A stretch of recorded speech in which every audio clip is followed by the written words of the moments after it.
terpengaruh. Orang bukan Islam boleh terpengaruh, confirm. Orang Islam pun ada yang terpengaruh kalau tak belajar tentang Nabi SAW. Isra Mi'raj betul-betul jadi ujian. Kalaulah kita faham macam dia faham tadi, mungkin kita akan kata okeylah, Nabi tak jahat, Nabi tak menipu, cuma dia rasa je macam tu. Nampak tuan-tuan?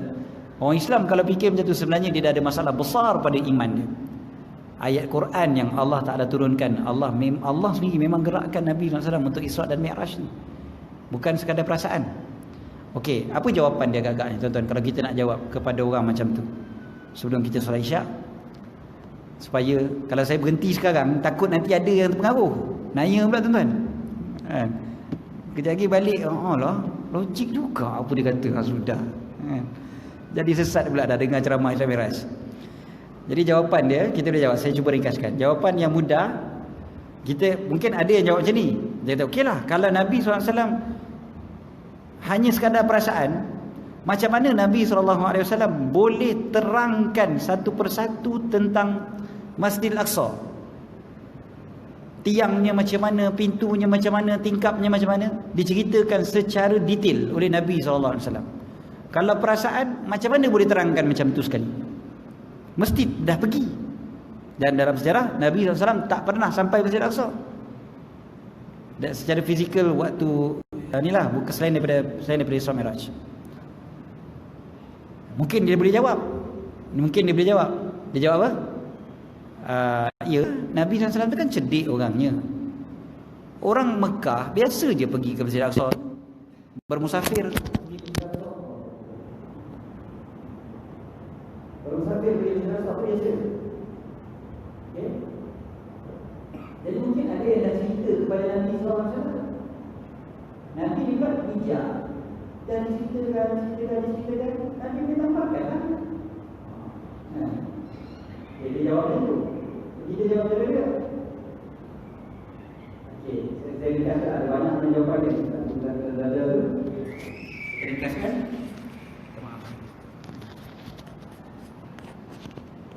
Kita ringkaskan.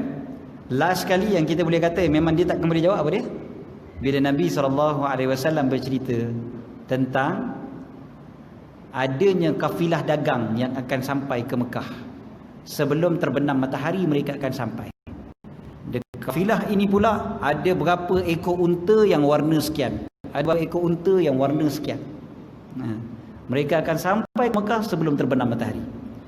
Tuan-tuan, kalaulah Nabi SAW hanya berperasaan sahaja naik ke langit, macam mana Nabi SAW boleh tahu benda tu? Zaman tu bukan ada WhatsApp tuan-tuan, boleh share live location.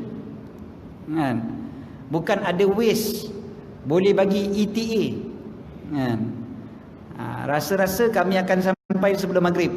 WhatsApp saya siap, selfie dulu saya siap, tunjuk berapa ekor unta dia. Warna apa pula unta tu? Unta merah berapa ekor? Tak. Zaman tu tak logik mereka boleh menyampaikan maklumat itu kepada Nabi SAW. Pada pagi Nabi dah tahu. Maknanya perjalanan mereka jauh lagi. Macam mana benda tu boleh tahu? Macam mana Nabi SAW boleh cerita kepada orang kafir Quraisy benda tu? Tentu sekali kerana Nabi SAW dah nampak. Itu rupanya antara hikmah yang kita jumpa pada hari ini. Kenapa orang kafir Quraisy berdialog pula dengan Nabi SAW pada pagi itu? Jawapan-jawapan yang diberikan oleh Nabi SAW itu macam-macam soalan. Jawapan-jawapan itu rupa-rupanya memudahkan pula untuk kita menjawab kepada orang yang tak percaya kepada Isra dan Mi'raj. Macam cerita Karen Armstrong tadi.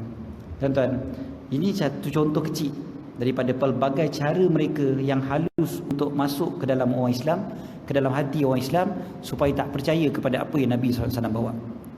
Hukum hakam yang Nabi SAW bawa, mereka secara halus kata benda ni tak boleh lah, benda ni nanti dululah, maslahat kita, macam-macam lah ayat kita mesti utamakan yang lain dulu, yang ni tak payahlah, ini tak penting lah, dan macam-macam benda dia cuba masukkan dalam jiwa kita sampai kita pun mula meragui, na'udzubillah, meragui pula apa yang Allah dan Rasul bawa.